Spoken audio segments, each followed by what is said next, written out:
Ségolène. Bonjour. Bonjour à vous qui nous écoutez et nous regardez. Bienvenue sur ce nouvel épisode de la 4e saison du podcast de Away We Go, collectif de freelance spécialistes du tourisme dans les domaines tels que la vente, la production ou encore le marketing et bien d'autres encore. Je suis Marjorie Govinden, membre du collectif Away We Go et j'accompagne les acteurs du tourisme dans leur stratégie opérationnelle. Nous allons parler aujourd'hui de portraits d'entrepreneurs et pour cet échange, je reçois aujourd'hui Ségolène Sergent, fondatrice de l'agence de voyage Passy Voyage. Avant de commencer, je tiens à remercier BZZ, un studio de communication créatif basé à Annecy, qui est partenaire de cet épisode. Stratégie marketing, identité visuelle, site web, social media et contenu. BZZ accompagne les marques avec une approche créative, engagée et claire. Pour découvrir leur travail, rendez-vous sur bzz.cool. Ségolène, merci d'avoir accepté mon invitation. Avec grand plaisir.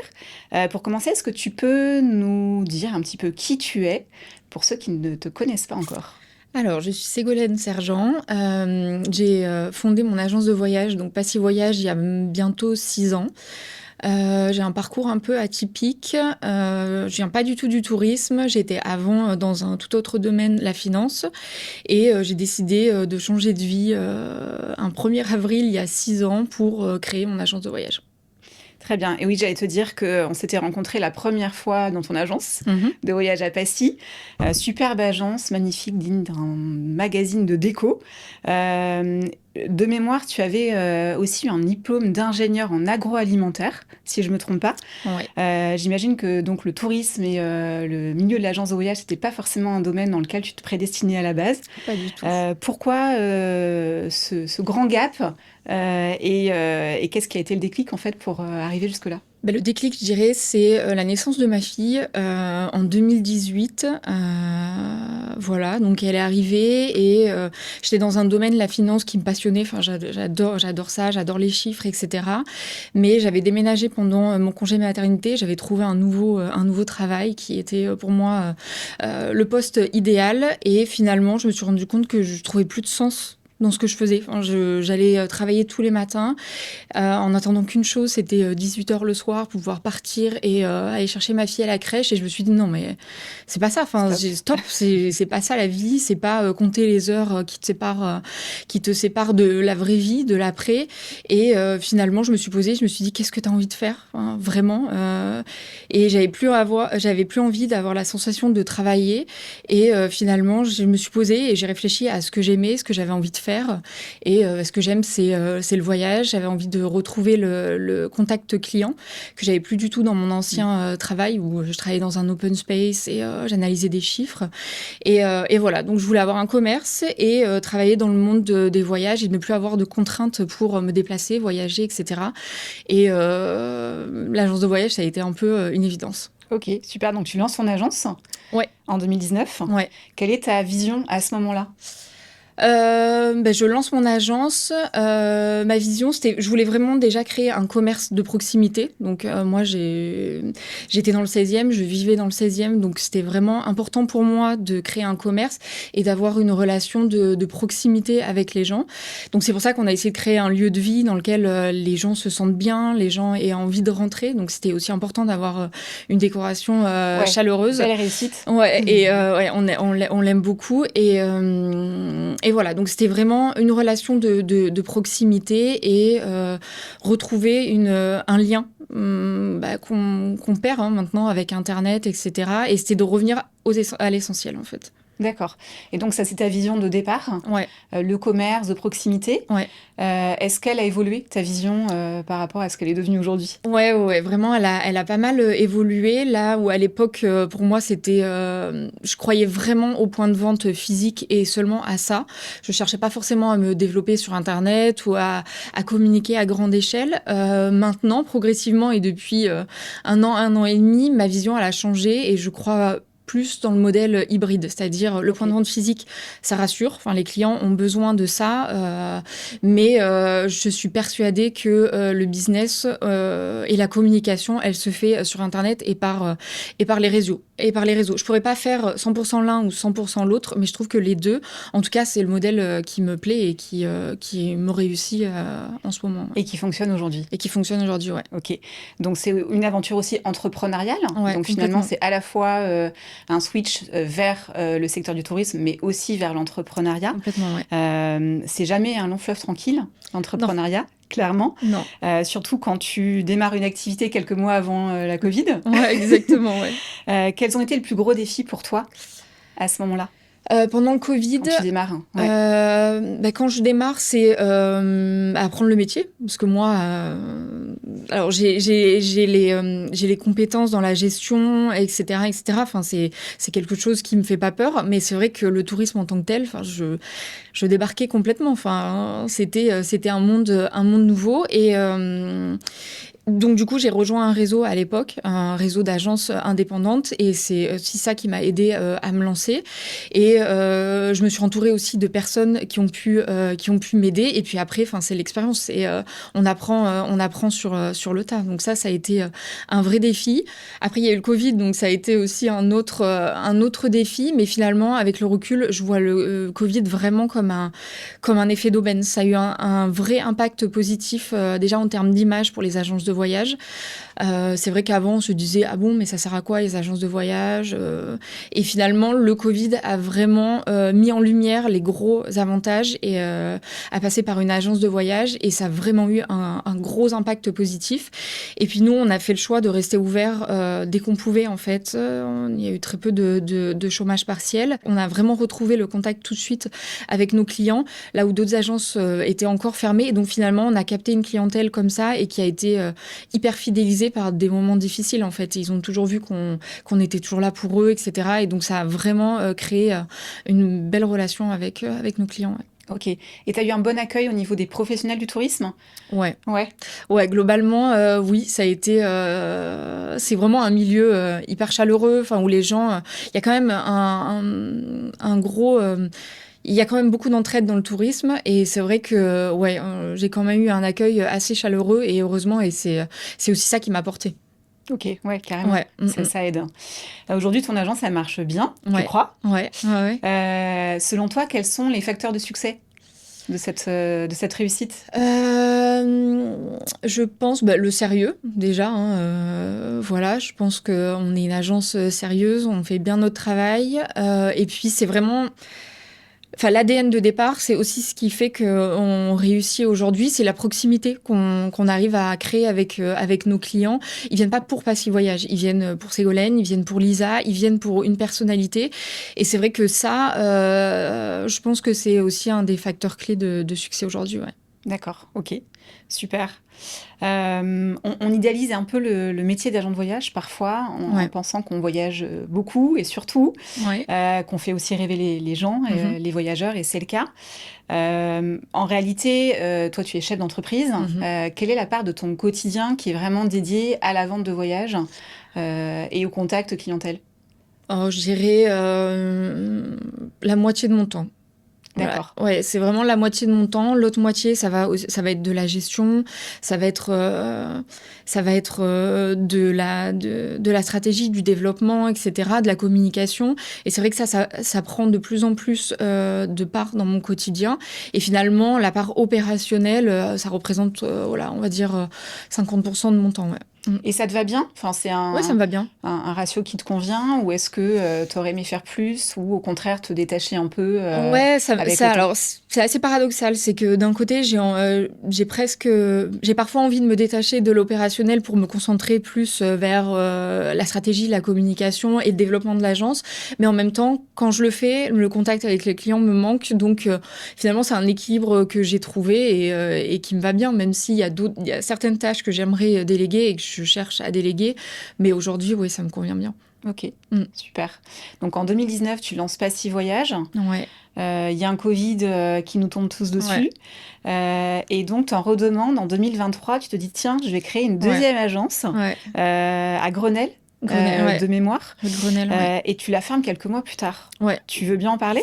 Oui, bah ça fait partie du parcours d'entrepreneur. C'est parfois on prend des décisions qui sont pas les bonnes, et là, clairement, ça a été. C'est une expérience. Je regrette pas cette expérience parce que je me suis plantée. Enfin, c'était pas une bonne décision.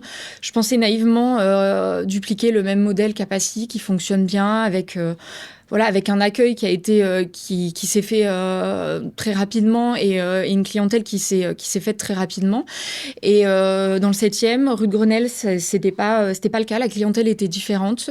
Voilà, j'ai eu l'opportunité de trouver ce local, et je me suis dit allez, on y va, on fonce. J'avais aussi besoin d'un nouveau challenge parce que moi j'ai toujours besoin d'avoir un nouveau défi, voilà, d'avoir un nouveau défi. Et là, je me suis dit, allez, on y va, sans trop réfléchir. Et finalement, non, c'était pas la bonne décision, parce que le quartier était quand même assez différent du 16e. Le 7e, le 16e ne fonctionne pas de la même manière. J'avais peut-être plus les codes du 16e et pas assez ceux du 7e. Et puis voilà, c'était trop tôt. Ça a été très compliqué pour moi à gérer les deux agences, gérer la gestion du personnel, etc. C'est aussi un sacré défi, et c'est pas ma zone d'expertise, c'est pas ma zone de génie. Donc voilà, ça a été très compliqué. Ça a été la pire année de ma vie, vraiment. Un vrai traumatisme, mais en même temps, je ne regrette pas, parce que en quelques mois, j'ai gagné 10 ans d'expérience. Et aujourd'hui, je sais ce que j'ai envie de faire, je sais là où j'ai envie d'aller, et je sais ce que je ne ferai plus, en fait. Et donc, très mauvaise expérience, mais en même temps, je la regrette pas. Ouais, et tu as réalisé assez vite aussi que tu n'allais pas dans la bonne direction. Ouais, donc, comme on dit, fail, but fail fast. Voilà, c'est ça, exactement. Très vite, tu décides d'arrêter l'aventure. J'ai signé le bail en octobre 2022. On a ouvert en avril 2023. On a fermé en décembre 2023. Donc, j'ai stoppé l'hémorragie très vite. Je me suis dit, OK, non, là, je le sens pas, ça démarre pas. Voilà, donc il faut stopper, revenir à ce que je sais faire, et finalement développer l'agence d'une autre manière, par la communication, par les réseaux sociaux, et finalement c'est ce qui fonctionne très bien, donc je regrette pas. Ouais, et donc c'est là aussi que tu prends peut-être conscience de cet atout visibilité de la marque Passy Voyage, mais aussi un peu de la marque Ségolène Sergent à travers ton identité visuelle. Complètement. Tu fais partie des agents de voyage qui sont les plus visibles sur LinkedIn. À quel moment tu as pris conscience de l'impact que pouvait avoir en fait cette visibilité et LinkedIn sur ton business et sur ta visibilité? J'ai pris conscience, en fait, j'ai commencé à communiquer sur LinkedIn il y a 1 an et demi à peu près, parce qu'on me disait, tiens, LinkedIn, c'est pas mal, c'est vrai qu'il n'y a pas d'agence de voyage qui communique, donc tu devrais peut-être tester. Et j'avais fait une petite formation il y a 2 ans pendant l'été, et je me suis dit tiens, je vais commencer petit à petit, et je fais un post, je fais 2 posts, et je me dis ah tiens, c'est il y a de l'engouement, je vois que les gens réagissent, etc. Et finalement je me dis tiens, je vais peut-être le faire de manière plus régulière, et là je vois que vraiment ça prend bien, et puis progressivement en fait ça commence à m'apporter des clients. Alors ça n'a pas été du jour au lendemain, ça n'a pas été la recette miracle, mais je me dis voilà, ça m'apporte de la visibilité, de la crédibilité, et puis peut-être que les gens vont pas m'interroger tout de suite pour un voyage, mais ils vont s'identifier dans mes posts, et c'est ce qu'ils me disent en fait, en me disant ah mais vraiment ta vision de cette expérience, ta vision de la vie, finalement, ça se rapproche de la mienne. J'aime beaucoup ça. Donc, quand j'aurai un projet de voyage, je ferai appel à toi. Donc, finalement, en fait, je pense que LinkedIn, c'est un travail un peu de longue haleine. Enfin, ça se fait pas comme ça instantanément. D'autant plus que moi, ma communication, je veux pas l'axer sur le produit, sur ce qu'on vend, sur nos services, parce que je trouve ça trop poussif. C'est plus, voilà, je parle de l'agence, je parle de moi, de mes expériences, de ma manière de voir les choses, et finalement, en fait, les gens s'identifient à moi, et c'est là où je me suis rendu compte de l'importance du personal branding. Voilà, et finalement, je me suis dit, ah oui, ça peut être assez puissant, et donc pourquoi pas continuer, finalement. Et depuis, je me suis rapprochée d'une agence de communication vraiment spécialisée dans les vidéos. Et en fin d'année dernière, j'ai lancé les premières vidéos.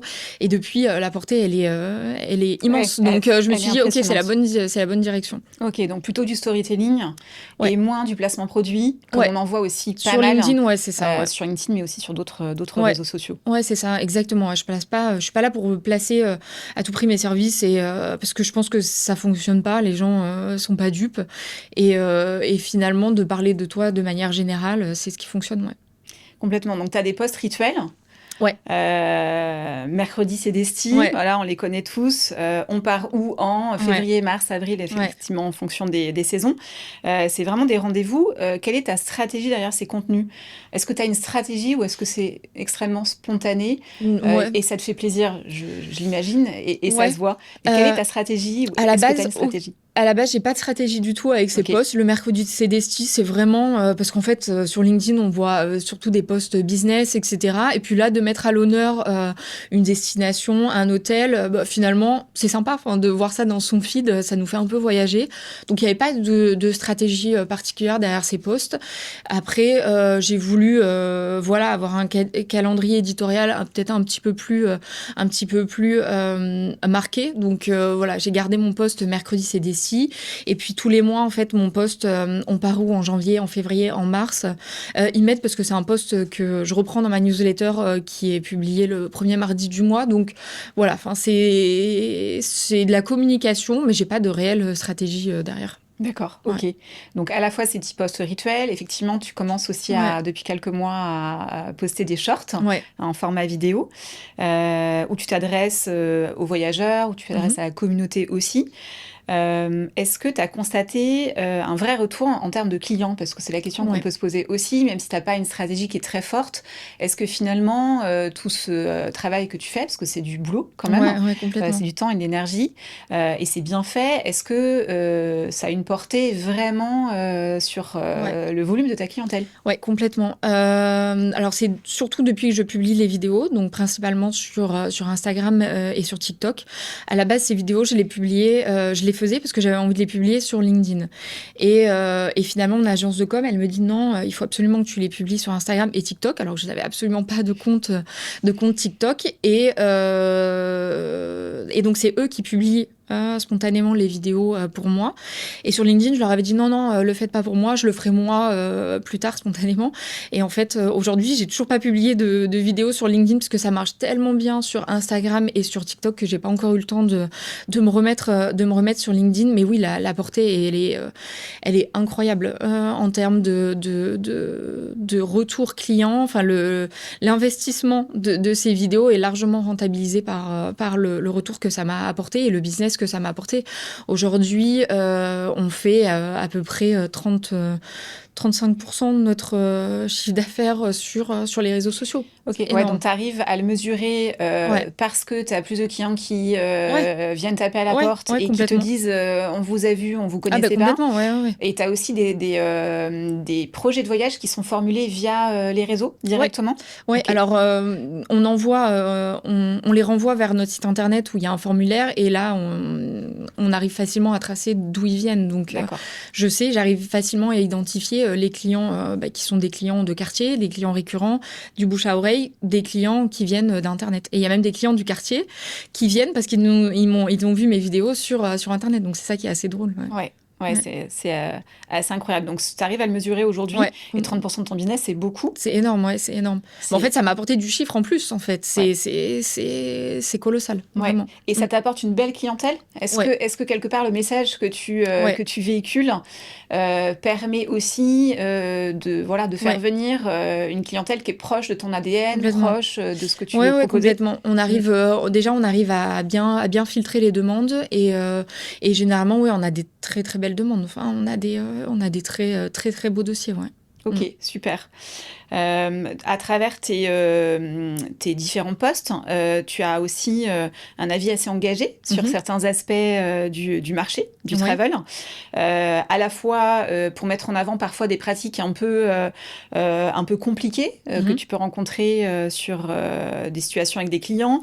Tu t'es aussi exprimé un peu sur le sujet travel planner, sur les devis payants de mémoire. Est-ce que quelque part c'est une volonté d'être un peu clivante, ou est-ce que, encore une fois, c'est spontané? C'est totalement spontané. Enfin, je déteste justement les discours clivants et j'ai pas l'impression d'être clivant. Au contraire, quand je parle des travel planners, j'ai un discours plutôt... je cherche à apaiser en fait les choses parce que pour moi, c'est deux métiers qui sont différents. Après, qui sont différents, mais en même temps qui peuvent être complémentaires. Moi, je travaille avec une travel planner. Enfin, voilà, sur certains dossiers, je vais renvoyer le dossier. Est-ce que tu fais appel, toi, parfois à des bien sûr, freelances et qui peuvent être effectivement des travel planners? Oui, complètement. Je travaille avec une travel planner depuis un moment. Et sur certains dossiers, quand je sens que la demande du client, voilà, moi, je vais pas pouvoir lui apporter ce qu'il souhaite parce que voilà, il cherche plus le conseil et le prix. Bah, je vais l'orienter vers la travel planner. Donc finalement, moi, je pense que sont des métiers qui sont complémentaires, mais voilà, je cherche pas l'opposition. Au contraire, enfin, je pars du principe que du travail, il y en a pour tout le monde. Donc, à partir du moment où on fait bien les choses, après, il faut juste que le client soit conscient des avantages et des inconvénients et des risques à passer par l'un ou par l'autre. Voilà, c'est tout. Complètement. Alors, effectivement, c'est bien qu'on parle des travel planners. Ça peut être aussi des nouveaux modèles de business. Et je pense que c'est un peu la crainte aujourd'hui des agents de voyage. C'est est-ce qu'on va tout doucement vers une ère de travel planner, peut-être au détriment des agences de voyage? Quel est ton avis par rapport à ça? Moi, je pense que c'est un peu comme l'arrivée d'Internet ou l'arrivée de l'IA, où on est complètement paniqué parce que quelque chose de nouveau arrive. Moi, je pense que, au contraire, en fait, ça nous permet, nous, de nous remettre en question. Là où eux font payer leur devis et ont aucun problème, aucun mal à faire payer leur devis, finalement, nous, maintenant, grâce à eux, on se dit, bah, on va peut-être faire la même chose. Il y a peut-être une carte à jouer, on va peut-être faire la même chose. Donc, moi, je vois ça plutôt de manière assez positive.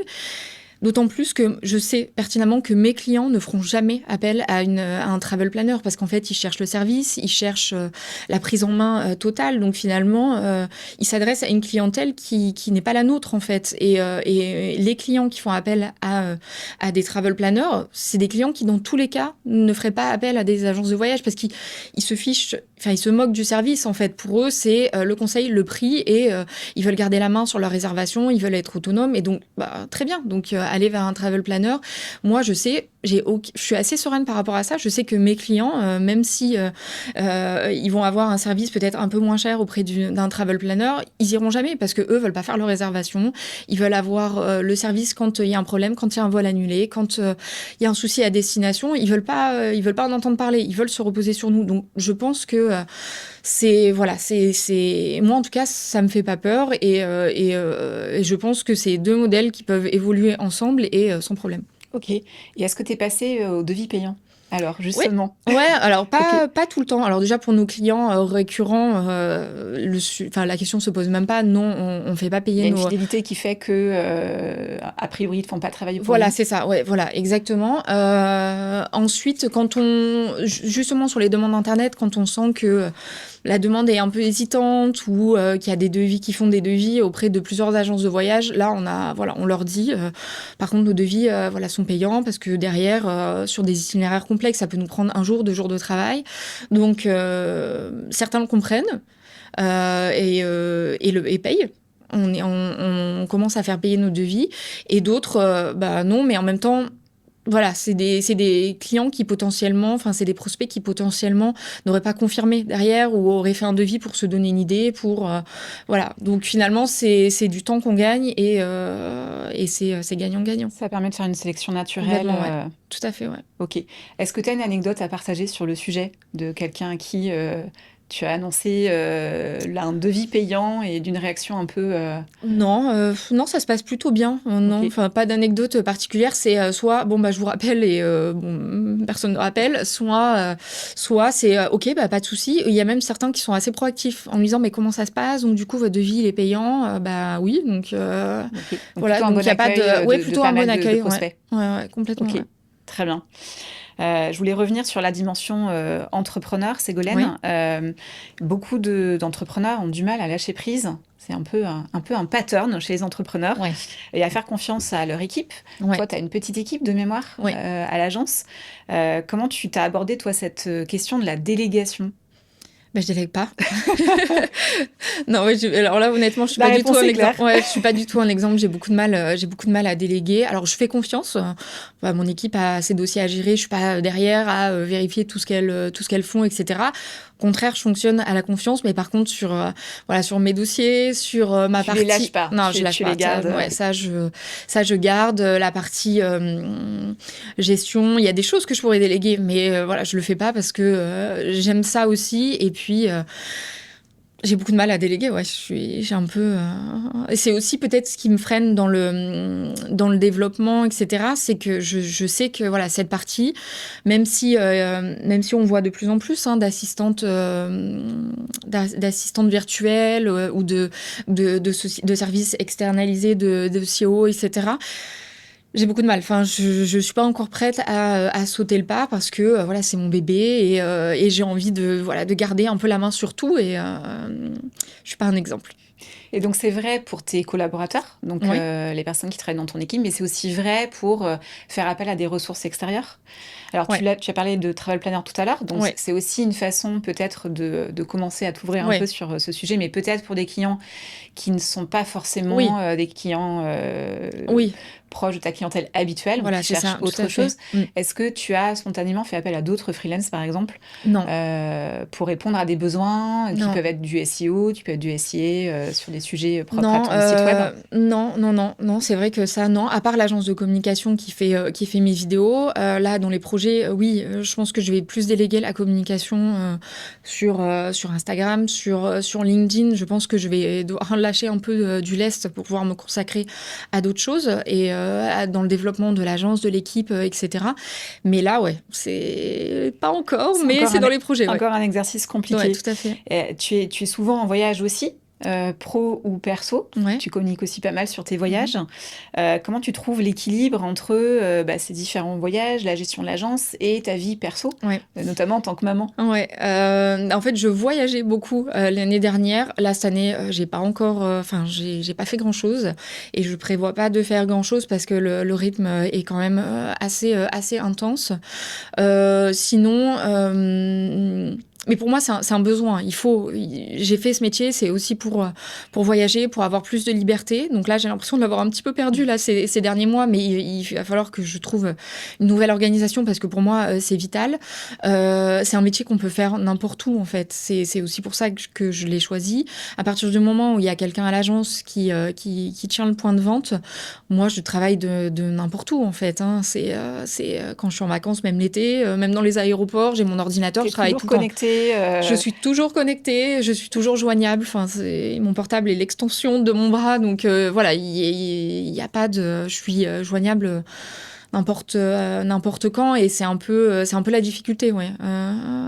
L'équilibre vie privée, vie pro, je l'ai pas du tout trouvé ouais, c'est dans les chantiers des prochains mois parce que ouais là ça commence à être un peu difficile et il faut que j'arrive à le trouver, ouais, justement d'avoir vraiment des temps de déconnexion et ça pour le moment je vais pas mentir, non, je Ça les ai reste pas. encore un vrai challenge. Un vrai challenge, ouais, ouais, Et est-ce complètement. que c'est pas un peu contradictoire tu mentionnes le fait que tu bosses un peu de n'importe où Ouais, et c'est une vraie liberté, clairement. Mais tu parlais aussi de clientèle de proximité et ouais, d'une clientèle qui a besoin de ce contact. ouais. Donc, comment tu arrives à trouver le juste milieu, finalement, entre un vrai besoin de client et ton besoin à toi, qui est aussi Ouais. d'avoir cette liberté, en fait, géographique? Ben justement, par la communication, j'essaie aussi de me détacher de ce point de vente physique et de proximité pour justement ne plus dépendre à 100% de la clientèle de passage. Après, j'arrive très bien à créer le lien avec mes clients à distance. En tout cas, les clients de l'agence savent. Ils commencent à très bien me connaître, donc ils savent aussi que j'ai besoin de voyager et ils sont aussi très contents parce que derrière je reviens à l'agence et j'ai toujours des anecdotes ou des hôtels à leur conseiller, des destinations et donc ça ils sont aussi preneurs de tout ça. Et quand je reviens à l'agence, voilà, enfin les clients sont contents, ils passent me voir, etc. Donc voilà, l'équilibre se fait assez naturellement et pour le moment, ça n'a pas posé problème. Ça pose pas problème. Mais c'est vrai que quand j'avais le deuxième point de vente à Grenelle, bah, mes clients me disaient, mais Ségolène, vous êtes plus dans le 16e, vous nous manquez, quand est-ce que vous revenez? Et quand j'ai fermé l'agence et que je suis revenue dans le 16e, pendant une semaine, j'ai eu un défilé de clients en disant, oh, on est super super content que vous soyez revenus. Vraiment, nous avez manqué, même si ça se passe très bien avec les filles, mais voilà, on a aussi besoin de vous voir, savoir que vous êtes là, etc. Donc, ouais, c'est un beau témoignage. Ouais, okay. Vraiment, ça m'a vraiment fait plaisir et ça m'a conforté dans ma décision d'avoir un seul point de vente assez identitaire et de le développer, de développer ce point de vente à distance, ouais. Ok. Et donc, quand tes clients arrivent en agence, ils viennent voir Ségolène et que Ségolène, comment tu arrives à gérer aussi, quelque part, la présence de ton équipe, qui, elle aussi, a besoin de développer son propre portefeuille de clients. Est-ce que c'est pas aussi un challenge pour eux, quelque part, de s'affirmer et de se positionner en tant que, voilà, je fais partie de cette agence aussi, j'ai ma clientèle et j'imagine que ça doit être aussi un challenge pour eux, quelque part, de trouver leur place. Ouais, complètement.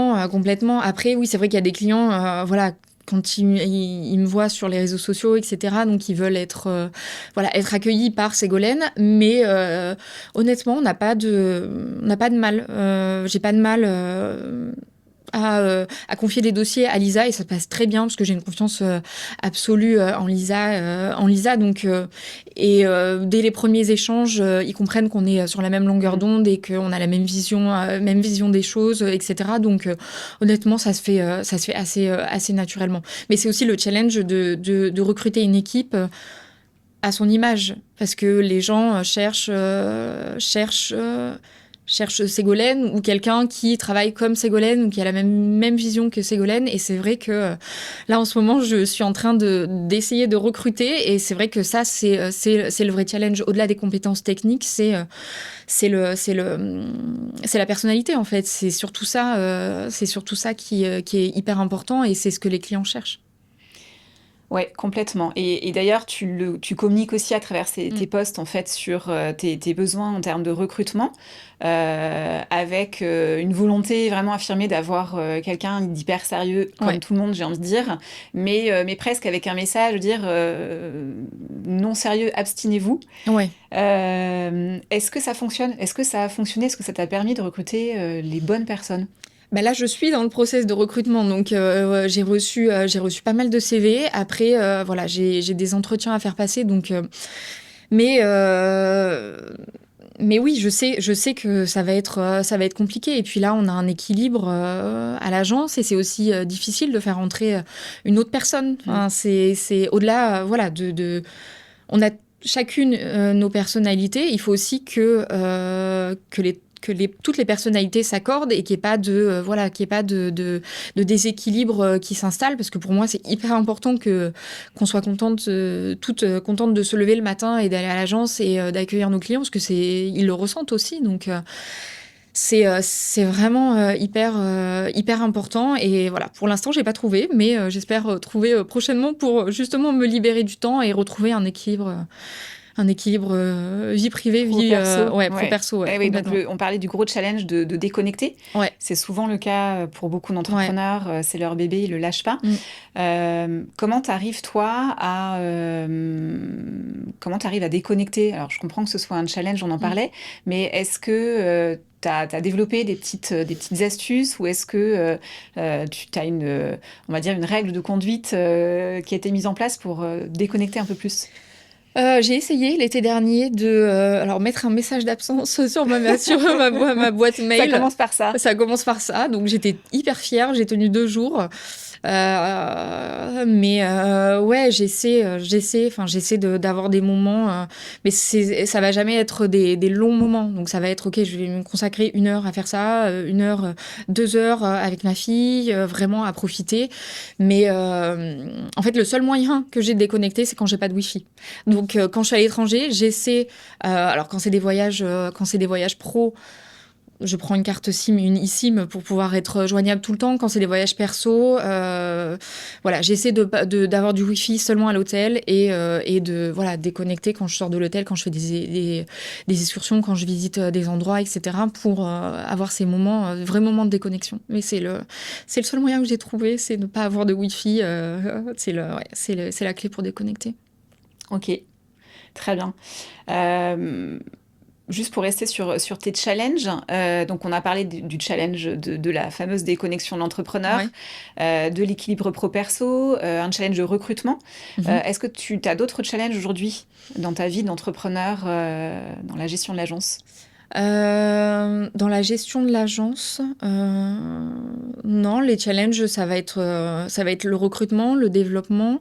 Après, j'ai aussi des projets perso que j'aimerais développer, mais qui impliquent des changements dans les projets pro. Donc ça, voilà, là en ce moment, je suis en pleine réflexion sur la stratégie à moyen terme du point de vente physique, voilà, à Paris, éventuellement d'en avoir un autre. Qui ne soit pas à Paris. Donc voilà, c'est encore flou dans ma tête, mais ça fait partie des projets à moyen terme, justement parce que je veux retrouver une qualité de vie,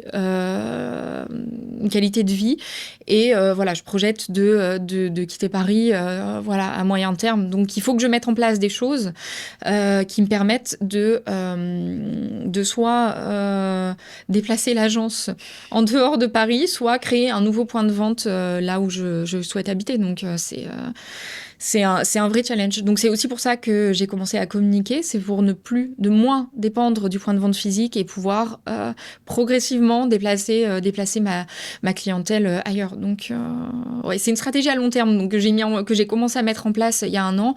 Mais voilà, là, dans les 2 prochaines années, il va y avoir du changement, ouais. Et est-ce que la solution ne serait pas justement de migrer complètement vers un modèle purement virtuel ? Ouais, alors j'y pense, mais en Ou même est-ce que temps... tu n'es pas prête à détacher encore du point de vente physique ? Non, je suis pas prête parce que j'ai trop besoin de ce contact clientèle et le 100% télétravail, en tout cas, c'est pas pour moi.